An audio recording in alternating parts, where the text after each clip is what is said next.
cowboy hat. It was like an 1800s derby looking hat, nice hat. But I would have had to change my entire life.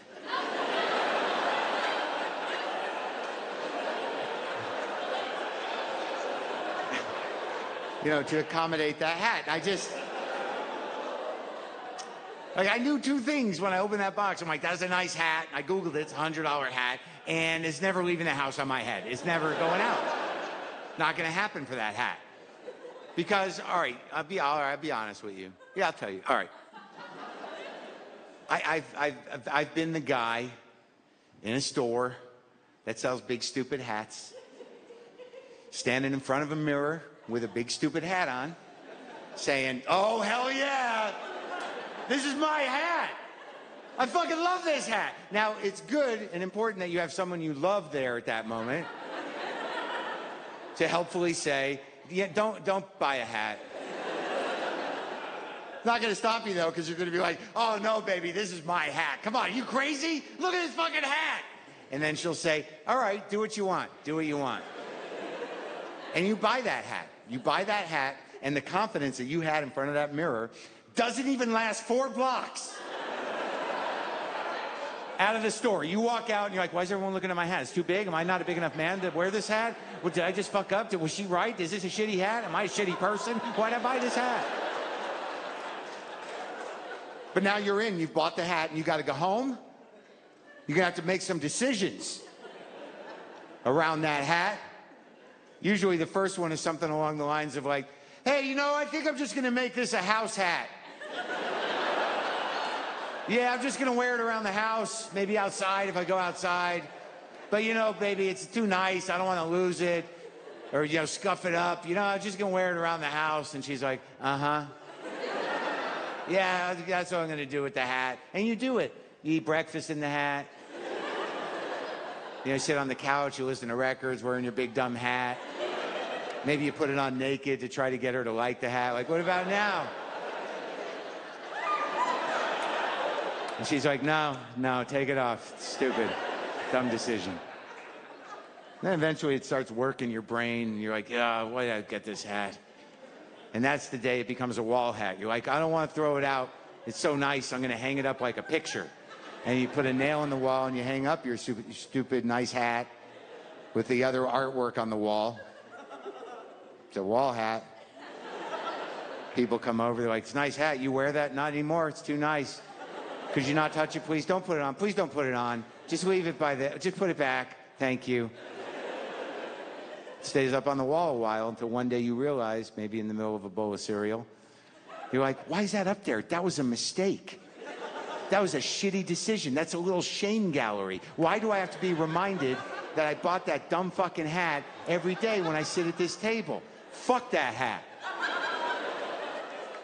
And that's the day it becomes a closet hat. That's officially closet hat day. It can stay in there for a long time, years even. And then one day you're cleaning out that closet, all the hate for the hat comes back. You're like, oh, fuck this hat. God damn it. I thought I got rid of this. And that's the day it becomes a Goodwill hat. And 3 days after it becomes a Goodwill hat, a hipster guy walks into Goodwill. And he sees the hat, he's like, holy shit, that's a nice hat. That's a $100 hat. $6, hell yeah. And he puts it on his head, and it looks like they've been together for centuries. Perfect symbiosis on a soul level. Everything makes sense. Two things have been brought together to make a whole. He buys that hat and he leaves a happy man. And at somewhere along his route, there's an old guy across the street looking at him going, I gotta get a fucking hat.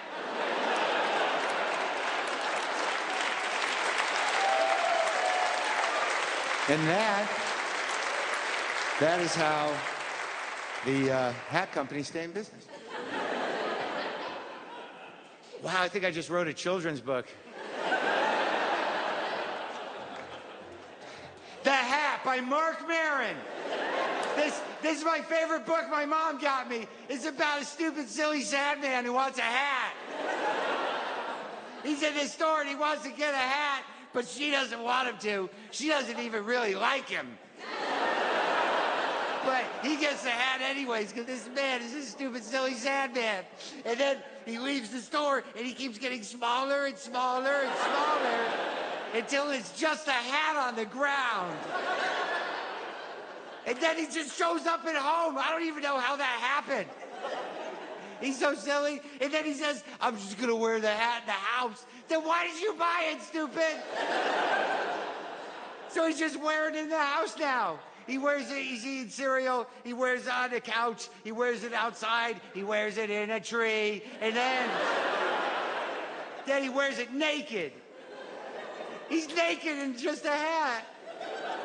And she still doesn't like him. She hates him, I think.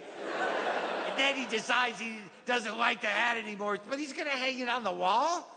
Like a picture? He's so stupid and sad and silly.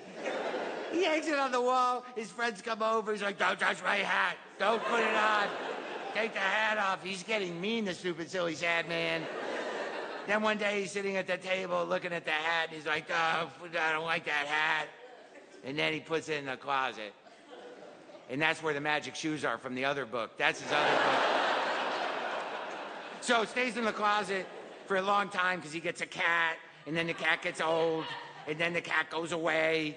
And then he gets another cat, and then he decides to clean the closet, and he sees the hat, and he's mad at it again. He's like, I hate this hat. And then he brings it to another store, but it's a sad store. All the other things in the store are crying. There are machines that don't even mean anything anymore, and they're crying in the store. But my grandma told me this one's a toaster oven. Crying toaster oven. The hat loses all its color. Sad. But then the man with the curly mustache comes in. And he sees the hat, and he's so excited, and it gets its color back. And then he puts the hat on, and they're perfect together. They both turn a nice color. This whole book has a lot of colors. And then he buys it, and he leaves, and it's sunshine out, and it's so nice, and he's so happy. And then there's another man on the street, and he wants a hat, and it's going to start all over with that man. And then the man with the mustache flies away with his mustache. I love this book. The Hat by Marc Maron.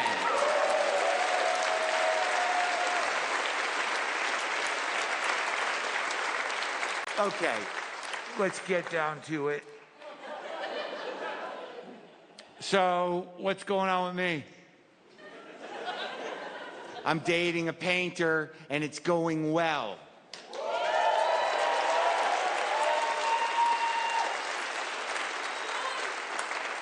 She's like a real painter, abstract painter, big canvases, big colorful canvases. It's so nice to go out with somebody who I know, no part of me thinks like I could do that. Like no part of me. It's a very healthy thing to not have that in a relationship. But she does these amazing paintings, and I'm in awe of her. She's just this little, woman who's like doesn't talk a whole lot, and I don't know where it comes from. She's just huge, beautiful, abstract canvases. Like, I'll have a day, I'll go by her studio, and I'll look at it, I'm like, holy shit, where does that come from? That's fucking amazing, baby. She's like, oh, thanks, baby. And then she goes like, well, what'd you do today? What'd you do today? And I'm like,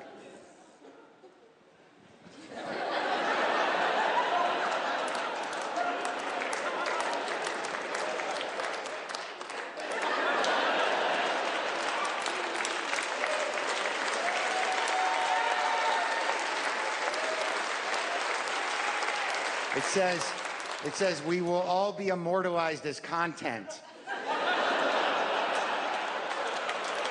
It's pretty good, right? I almost killed a kid.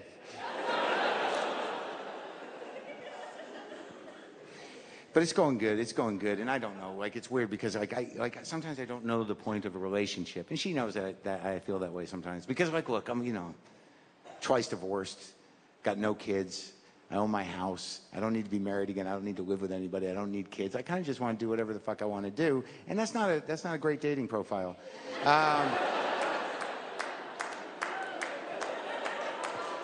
But she's hanging in there. You know, we're doing okay. But I don't always know what the point of a relationship is. And I ask people, I'm like, what's the point? What's the point of a relationship? And they say things like, well, you don't want to be alone. And I'm like, I don't know. So bad about being alone, you just nap more, you know, like the hours between like 5 and 7 p.m. are rough because that's when you're just sitting there thinking like, other people have other people. And they're probably eating dinner together right now. But that's when you pull up Clomper porn and jerk off and nap. And then you wake up and it's dark out and you're like, yeah, it's like a whole different day. I'm gonna play guitar. And then people say like, well, you don't want to get old alone. And I'm like, nah, you're not really selling me. And then it always comes down to this one. Well, you don't want to die alone. Ooh. And my first thought is always like, well, get a fucking nurse. You know, like, seriously, get a nice Jamaican lady. You know, like, I mean, who would you rather have at your deathbed? Someone who loves you just like, oh my God, this is so awful. It's so sad. I'm so sorry, baby. I'm so sorry. It's so sad. Or just a woman looking at you going, it's okay, baby. It's okay. Let go, baby. Let go.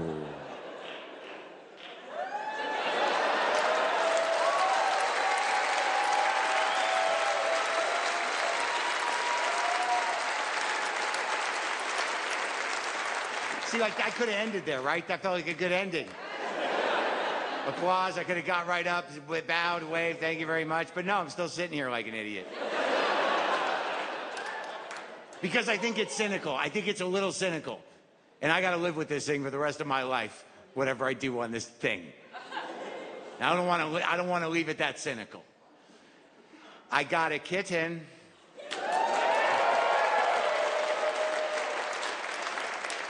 And I say kitten like that. I don't know when I decided to do that, but I'm committed. I say kitten. I don't know why, but I choose to do it. So I got a kitten. I did not want the kitten. I did not want it. And neither did my 2 older retired cats. They did not want the kitten. We were fine, the 3 of us, just hanging out comfortably, Monkey on the chair laying there, LaFonda laying over here, me sitting there just looking at them like, everything good? They're like, yeah, we're good. You want to play? Nope, that shit's behind us.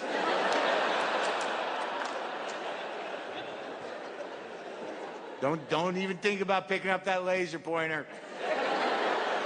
Don't make us chase a lie for 15 minutes. We're on to the red dot, man. We're on to it. They didn't want a kitten. They did not want a kitten. But I came home one night after working, doing comedy. I lock up the house, I turn out the lights, I'm about to go to bed, and out on the front porch I hear, meow, meow, meow. And I'm like, what? And I go pull the curtain back, and there's this little, like 2-month-old black kitten sitting there. Oh. That's the proper response. That is not the response I had. My response was, oh, fuck.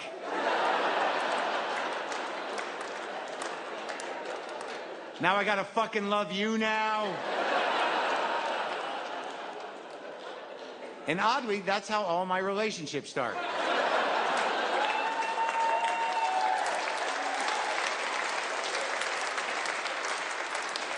But I don't, why my house? Why my house? Why? I live way out east in LA County. I'm up in the hills. There are coyotes, there's skunks, there's raccoons, there's possums, there's cars. I saw no pregnant cats. I saw no other kittens. I don't know where it came from. Why my house? And when I'm confounded, I'll go mystical. So